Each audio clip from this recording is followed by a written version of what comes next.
Moving on to staffing and students, Eric, I'd like to start with you on this one because you have a really fantastic student program.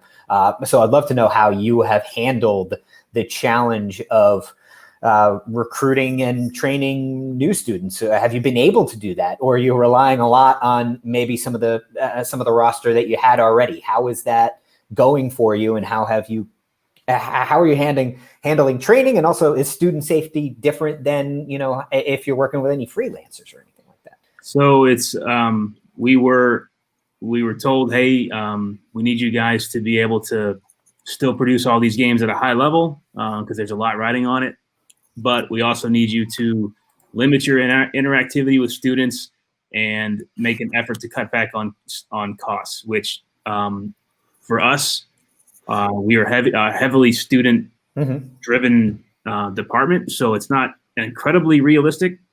Fortunately, we did a good job the last year or so building up some depth with our student workers and a good core group of people that we've relied on heavily in the fall. So we always are battling, turnover and things like that. So we had about 20 new students that we were going to bring on in the fall. And we had to make the decision to tell them that, hey, you can do things with us virtually, training, review sessions, anything like that through Zoom and Google Drives and those kinds of things in the fall. And then we'll bring everybody in the spring and get more hands-on training experience. So that's what we decided to do in August. I don't know that things are going to look all that different in January, just given how things are going. So yeah. Fortunately, we've been able to rely heavily on our most experienced students. That has helped get us through these fall shows, and that's worked really well. And so we're kind of hoping to use that same model for our winter sports coming up. So, but to answer your question a little bit more directly, no, we haven't been able to have a lot of that one-on-one and especially group training time in our control room. So we've done a lot virtually through Zoom calls to cover how to cover sports, through PowerPoint slides, through designing training manuals for philosophies and everything on equipment and positions, to shooting training videos for all of our equipment that they can at least see something and have an idea of what they're supposed to do. And then we build in some extra time in our production schedules for our shows to rehearse things more frequently. I mean, just try to run through situations so that they can kind of feel comfortable before we start a show. So that's kind of how we've been able to navigate it so far. Tyler, for you, like you mentioned, you had the added layer of an entire new facility. So you're trying to recruit students, you got student staff, you've got a whole new room that you got to train them up in. How did you possibly do that?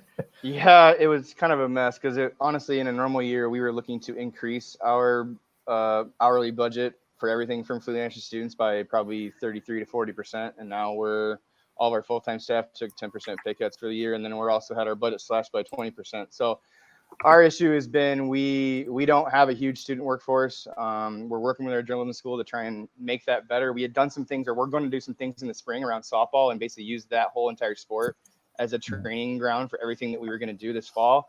And that obviously hit the skids when we didn't have a softball season, kind of when COVID, everything blew up after the basketball tournament. So we've had to go back to using the same old freelancers, which is great because they do a great job. But I've got my eyes set on spring, and I've got some concerns that as we continue to load up heavily on freelancers and we can't get our student operation going in the direction I want, that these fall sports they're going to end up playing in the spring, kind of almost like a double schedule. We could be in some budget issues potentially. So we're kind of just trying to keep that in mind. We probably brought on, I want to say maybe 10 to 12 students during this process, but it's just trying to carve out time to train them when we're trying to learn some of the new stuff ourselves. So we're certainly getting there. It's hard to bring in extra students to do training and whatnot in a control room when you're trying to follow social distancing and mitigation things. And so it's kind of like what Eric said, you're trying to carve out time to, if you have time to do one-on-one stuff in production meetings, we can, but it's hard to do it in larger groups, obviously. So yeah, totally, man, that's gotta be rough. Megan, real quickly, how are you doing anything that these guys haven't mentioned in regards to recruiting or training students? Other than at the beginning, we broke a lot of rules. We did. My boss, Dan, I kind of, not that he didn't care, but he was like, oh yeah, we're going to start this whole intern collaborative, and we're going to bring them into the office and have office hours. And I'm like, can we? I was like, I don't think we're allowed to. I was like, so at one point, I guess he had like 3 or 4 interns in here. Cause I mean, that's the only way to train them one-on-one. And they do a lot of creative graphic work for us along with video. And he got in trouble. So we're back to the whole, all right, we're meeting on Zoom with these students. And, you know, I feel bad because a lot of these students who are like, well, when can we come and film stuff? I want to come and like film stuff. And right now, I mean, I'm still trying to get approval for myself to go film things. So, you know, a lot of times it's me handing the footage off, which doesn't help them as much because they're not getting the valuable experience of filming.